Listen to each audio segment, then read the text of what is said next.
पाकिस्तान के खिलाफ ऑपरेशन सिंदूर की सफलता के लिए देवघर के बाबा बैद्यनाथ धाम में की गई विशेष पूजा। भारतीय सैनिकों की सफलता और प्रधानमंत्री मोदी की लंबी उम्र के लिए की गई प्रार्थना।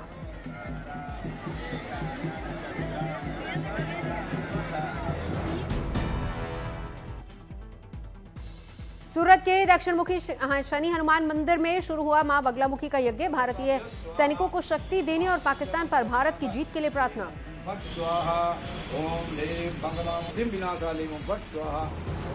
गुवाहाटी में मां कामाख्या मंदिर में भारतीय सेना के लिए की गई विशेष पूजा। तेलंगाना की राजधानी हैदराबाद में भी लोगों ने भारतीय सेना के लिए विशेष प्रार्थना की। पाकिस्तान के खिलाफ देश की जीत और सैनिकों की सलामती के लिए मस्जिदों में मांगी गई दुआ। लखनऊ में मौलाना खालिद रशीद फिरंगी महली की अगुवाई में पढ़ी गई विशेष नमाज। आगरमालवा की मां बगलामुखी मंदिर में आज विश्व शांति के लिए विशेष हवन और ब्रह्मास्त्र यज्ञ का आयोजन।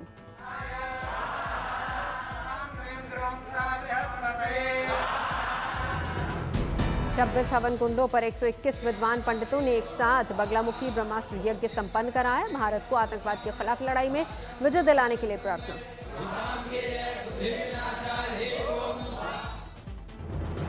सेना को बल प्रदान करने के उद्देश्यों से मथुरा में प्राचीन बद्रीनारायण मंदिर में हुआ यज्ञ।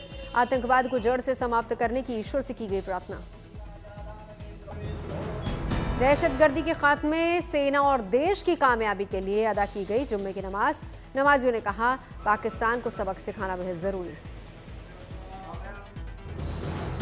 भारत और पाकिस्तान के बीच में जारी तनाव को देखते हुए काशी विश्वनाथ मंदिर की बढ़ाई गई सुरक्षा। कोबरा कमांडो के साथ पुलिस के जवान और पैरामिलिट्री फोर्स की दिखी मुस्तैदी। मुजफ्फरपुर में मुसलमानों ने जुम्मे की नमाज के बाद हिंदुस्तान की तरक्की की दुआ मांगी। ऑपरेशन सिंदूर की सफलता का मनाया जश्न। भारत और पाकिस्तान के उपजे तनाव के बीच देश भर में सेना के लिए प्रार्थना और दुआओं का दौर जारी। दिल्ली के प्रसिद्ध कालकाजी मंदिर में भारत के सैनिकों के लिए हुई विशेष पूजा।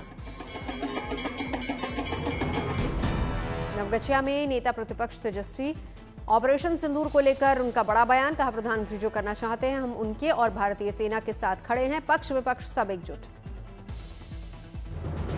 मैनपुरी में भारत पाकिस्तान तनाव पर बोली समाजवादी पार्टी की नेता डिंपल यादव। हमें अपनी भारतीय सेना पर पूरा विश्वास है, ऐसी घटनाओं का मुंह तोड़ जवाब देगी। अलीगढ़ मुस्लिम विश्वविद्यालय में भारतीय सेना के समर्थन में छात्रों ने तिरंगा रैली निकाली। छात्रों ने कैंपस में हिंदुस्तान जिंदाबाद के नारे लगाए। विदेश मंत्रालय की प्रेस कॉन्फ्रेंस में बोली कर्नल सोफिया कुरैशी, पाकिस्तान ने एलओसी पर भारी गोलीबारी की, घुसपैठ की भी कोशिश की। भारतीय वायुसेना ने दिखाया संयम। तंगधार, उरी और उधमपुर में भारी गोलीबारी हुई। पाकिस्तान की गोलीबारी से हुआ नुकसान। कर्नल सोफिया कुरैशी ने कहा, पाकिस्तान ने भारत में 36 स्थानों को निशाना बनाने की कोशिश की। शुरुआती जांच में सामने आया पाकिस्तान ने तुर्की में बने ड्रोन का इस्तेमाल किया। भारतीय वायुसेना ने जवाबी कार्रवाई में किया ड्रोन काउंटर अटैक, जिसमें पाकिस्तान की सर्विलांस रडार प्रणाली को पूरी तरह से नष्ट किया। भारत ने करतारपुर कॉरिडोर फिलहाल के लिए बंद किया। भारत पाकिस्तान तनाव को लेकर अमेरिका से बात। एमईए ने बताया, सिंधु जल संधि रहेगी स्थगित। प्रधानमंत्री मोदी से तीनों सेनाध्यक्षों ने मुलाकात की। पीएम आवास में हुई बैठक में रक्षा मंत्री भी मौजूद रहे। सारी गतिविधियों पर लगातार पीएम की नजर। देश भर के अलग अलग शहरों में कांग्रेस की जय हिंद यात्रा। देश के जवानों के प्रति एकजुटता दिखाने के लिए निकाली यात्रा। भोपाल में बीजेपी नेताओं और कार्यकर्ताओं ने भारतीय सेना के समर्थन में रैली निकाली। सेना का बढ़ाया मनोबल। जम्मू कश्मीर के सांबा में भारत पाकिस्तान सीमा पर तनावपूर्ण स्थिति के कारण अन्य राज्यों से आए बड़ी संख्या में मजदूर सुरक्षित स्थानों की ओर पलायन कर रहे हैं। पंजाब के तरनतारन में भारत पाकिस्तान तनाव के बीच श्री गुरु ग्रंथ साहिब को सिंह सभा गुरुद्वारा से स्वर्ण मंदिर ले जाया गया।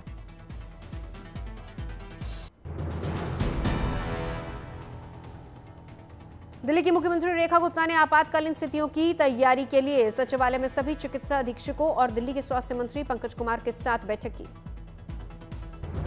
दिल्ली एम्स में डॉक्टरों और मेडिकल स्टाफ की छुट्टियां रद्द। छुट्टी पर गए अधिकारियों को भी तुरंत वापस बुलाया गया।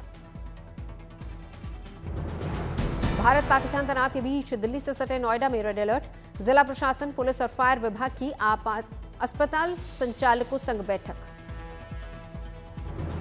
चंडीगढ़ में सभी दुकानें और रेस्टोरेंट शाम 7 बजे तक बंद करने का आदेश। भारत पाकिस्तान तनाव के बीच सुरक्षा के लिहाज से लिया गया फैसला। जैसलमेर में प्रशासन की घोषणा के बाद बाजार बंद। भारत पाकिस्तान के बीच बढ़ते तनाव को देखते हुए लिया गया फैसला। भारत पाकिस्तान के बीच मौजूदा हालात पर रक्षा मंत्री ने तीनों सेना प्रमुखों और सीडीएस के साथ आज सुबह बैठक की। करीब 2 घंटे चली बैठक। गृह मंत्री अमित शाह ने भी वरिष्ठ अधिकारियों के साथ की बैठक। बैठक में बीएसएफ, सीआईएसएफ के डीजी, आईबी चीफ और गृह मंत्रालय के वरिष्ठ अधिकारी मौजूद रहे। दिल्ली में केंद्रीय स्वास्थ्य मंत्री जेपी नड्डा की स्वास्थ्य विभाग के अधिकारियों के साथ बैठक। तैयारियों का जायजा लिया। पाकिस्तान की ओर से अघोषित युद्ध पर लगातार नजर रखे प्रधानमंत्री मोदी पूरी रात पल पल की खबर लेते रहे।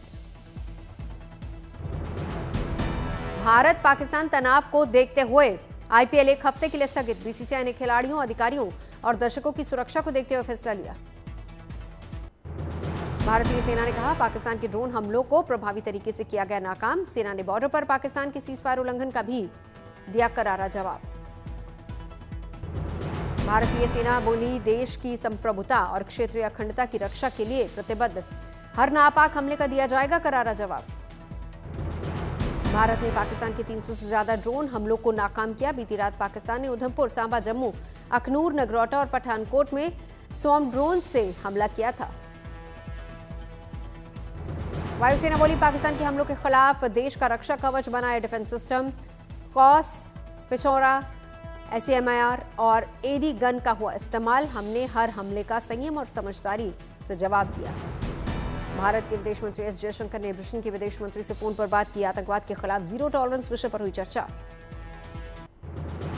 मौजूदा हालात को देखते हुए रक्षा मंत्रालय ने बढ़ाई सेना प्रमुख की शक्ति। सेना की मदद के लिए टेरिटोरियल आर्मी के लोगों को नियुक्त करने का दिया अधिकार। चंडीगढ़ में बजा हवाई हमले का चेतावनी सायरन। लोगों को घरों में ही रहने और बालकनी से दूर रहने की सलाह। मोहाली में भी लोगों को किया गया अलर्ट। बीजेपी का दावा, भारतीय सेना की कार्रवाई में जैश सरगना अजहर मसूद का भाई आतंकी रऊफ अजहर ढेर। कांधार विमान अपहरण, पठानकोट आतंकी हमले और संसद पर हमले का था मास्टरमाइंड। अमेरिका ने भारत पाकिस्तान संघर्ष में दखल देने से इनकार किया। उपराष्ट्रपति जेडी वेंस बोले, भारत को हथियार रखने को नहीं कह सकते। पाकिस्तान पर आतंकियों के समर्थन का आरोप लगाया। भारत तनाव के बीच तेल कंपनियों ने लोगों को दिलाया भरोसा। भारत में पेट्रोल, डीजल और रसोई गैस का पर्याप्त स्टॉक। केंद्रीय कृषि मंत्री शिवराज सिंह चौहान ने अधिकारियों के साथ बैठक की। बैठक के बाद कहा, हमारे कृषि भंडार भरे हुए हैं। गुजरात सरकार ने 15 मई तक सभी कार्यक्रमों और समारोह में पटाखों और ड्रोन के इस्तेमाल पर प्रतिबंध लगाया। गुजरात के गृह मंत्री हर्ष संघवी ने एक्स पर पोस्ट कर जानकारी दी। भारत तनाव के बीच जम्मू कश्मीर के सीएम उमर अब्दुल्ला ने सांबा का दौरा किया। बच्चों के साथ क्रिकेट खेला। जम्मू कश्मीर के एलजी मनोज सिन्हा ने उरी में सेना के जवानों से मुलाकात की। जवानों से पूछा, हाउस जोश। भारत पाकिस्तान तनाव के बीच सचखंड श्री हरिमंदिर साहिब में श्रद्धालुओं की आमद में पड़ा फर्क। दुकान से सामानों की बिक्री पर भी पड़ रहा असर। आरएसएस प्रमुख मोहन भागवत ने मोदी सरकार और सेनाओं को बधाई दी। बोले, पहलगाम के पीड़ितों को न्याय दिलाने के लिए चलाए गए ऑपरेशन सिंदूर ने बढ़ाया देश का स्वाभिमान और मनोबल। ऑपरेशन सिंदूर के बाद बढ़ाई गई ताजमहल की सुरक्षा। आगरा पुलिस कमिश्नरेट की ताज सुरक्षा यूनिट ने ताजमहल के चारों ओर सुरक्षा चक्र मजबूत किया। भोपाल हवाई अड्डे पर भी बढ़ाई गई सुरक्षा। हर संदिग्ध की कड़ाई से हो रही है चेकिंग। भारत पाकिस्तान में फायरिंग पर बोली महबूबा मुफ्ती, प्रधानमंत्री मोदी को शहबाज शरीफ से फोन पर करनी चाहिए बात। सेना की कार्रवाई से नहीं होगा समाधान। सीमा पार से तस्करी रोकने के लिए पंजाब सरकार ने पाकिस्तान बॉर्डर पर एंटी ड्रोन सिस्टम तैनात करने का फैसला किया। हाईटेक सिस्टम से निगरानी की तैयारी। जम्मू में बीएसएफ के जवानों ने घुसपैठ करने वालों की कोशिश को किया नाकाम। 7 आतंकियों को किया ढेर। पाकिस्तानी पोस्ट ढांडर को पहुंचाया भारी नुकसान। भारत पाकिस्तान के बीच जारी तनाव का असर अब हवाई यातायात पर भी नजर आ रहा है। पटना एयरपोर्ट पर भी कई उड़ानों को किया गया रद्द, सुरक्षा के कड़े इंतजाम। गुजरात के मुख्यमंत्री भूपेंद्र पटेल ने जिलों की सुरक्षा व्यवस्था को लेकर की बैठक। एसईओ में गृह राज्य मंत्री, मुख्य सचिव के साथ अन्य विभागों के अधिकारी मौजूद रहे। भारत पाकिस्तान तनाव के बीच श्रीनगर के स्कूल किए गए बंद, कुछ दिनों तक श्रीनगर में स्कूल बंद रहेंगे। चंडीगढ़ में रेड अलर्ट मोड पर सूनी पड़ी सुखना लेक, पानी में खड़े नजर आई नाव। अमृतसर